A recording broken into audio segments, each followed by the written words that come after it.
दिल्ली के सीएम अरविंद केजरीवाल को दिल्ली हाईकोर्ट से बड़ा झटका लगा है। हाईकोर्ट ने आबकारी नीति से जुड़े मामले में गिरफ्तारी के खिलाफ केजरीवाल की याचिका को खारिज कर दिया है। केजरीवाल को इस मामले में ईडी ने गिरफ्तार किया था। ईडी की रिमांड खत्म होने के बाद हाल ही में केजरीवाल को 15 अप्रैल तक की न्यायिक हिरासत के तहत तिहाड़ जेल भेजा गया था। अपनी याचिका में केजरीवाल ने लोकसभा चुनाव 2024 का जिक्र करते हुए अपनी गिरफ्तारी के लिए केंद्र सरकार पर आरोप लगाया था। उन्होंने दावा किया था कि सरकार केंद्र में सत्तारूढ़ बीजेपी को चुनावी फायदा पहुंचाने की कोशिश कर रही है। मीडिया रिपोर्ट्स के मुताबिक सुनवाई के दौरान ईडी की ओर से केजरीवाल पर बड़ा सवाल उठाया गया। उसने कहा, अगर आम आदमी ने अपराध किया है तो उसे सलाखों के पीछे जाना होगा, लेकिन आप मुख्यमंत्री हैं तो क्या इसलिए आपको गिरफ्तार नहीं किया जा सकता? आप देश को लूटेंगे, लेकिन क्या कोई आपको छू नहीं सकता क्योंकि चुनाव आ रहे हैं? इस मामले में दिल्ली हाईकोर्ट ने कहा, हमारा मानना है कि जज कानून से बंधे हैं, राजनीति से नहीं। फैसले कानूनी सिद्धांतों पर दिए जाते हैं, राजनीतिक विचारों पर नहीं। अदालत राजनीति के दायरे में नहीं जा सकती। हाईकोर्ट ने ट्रायल कोर्ट के रिमांड आदेशों को भी बरकरार रखा, जिसमें वो आदेश भी शामिल है जिसके जरिए केजरीवाल को न्यायिक हिरासत में भेजा गया।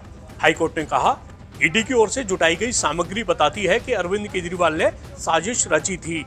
बात आबकारी नीति से जुड़े मामले की करें तो ऐसा आरोप है कि शराब व्यापारियों को लाइसेंस देने के लिए दिल्ली सरकार की आबकारी नीति 2021-22 ने गुटबंदी को बढ़ावा दिया था और कुछ डीलर को फायदा पहुंचाया था, जिन्होंने इसके लिए कथित तौर पर रिश्वत दी थी। आरोप है कि मामले के आरोपी आबकारी नीति बनाने के लिए केजरीवाल के संपर्क में थे। हालांकि आम आदमी पार्टी लगातार केजरीवाल की गिरफ्तारी को साजिश बता रही है। चलिए अब आपको हाईकोर्ट के फैसले के बाद बीजेपी और आम आदमी पार्टी के बयान भी सुनवा देते हैं। आज जो फैसला हाईकोर्ट का आया है, कोर्ट है, कोर्ट के इंस्टीट्यूशन है, इंस्टीट्यूशन का हम सम्मान करते हैं और हम सम्मान पूर्वक ये कहना चाहते हैं कि हम इस फैसले से सहमत नहीं हैं और इस फैसले के खिलाफ हम सुप्रीम कोर्ट जाएंगे और सुप्रीम कोर्ट के अंदर अपनी बात रखेंगे।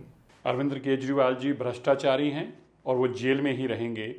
आज मानयोग हाई कोर्ट ने अरविंद केजरीवाल जी की याचिका जो कहती थी कि उनको इलीगली अरेस्ट किया गया है, उसके ऊपर फैसला सुनाते हुए ये कहा, ये स्पष्ट कर दिया कि जो कहा जा रहा था आम आदमी पार्टी के द्वारा कि अप्रूवर के बिहाफ पे केस बनाया गया है, ये गलत है।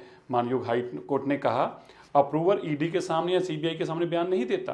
अप्रूवर 164 के तहत कोर्ट के जज के सामने बयान देता है, मजिस्ट्रेट के सामने, और उसको ऊपर सवाल उठाना, ये जुडिशरी सिस्टम के ऊपर सवाल उठाना है, जज के ऊपर सवाल उठाना है, उनकी मंशा के ऊपर सवाल उठाना है।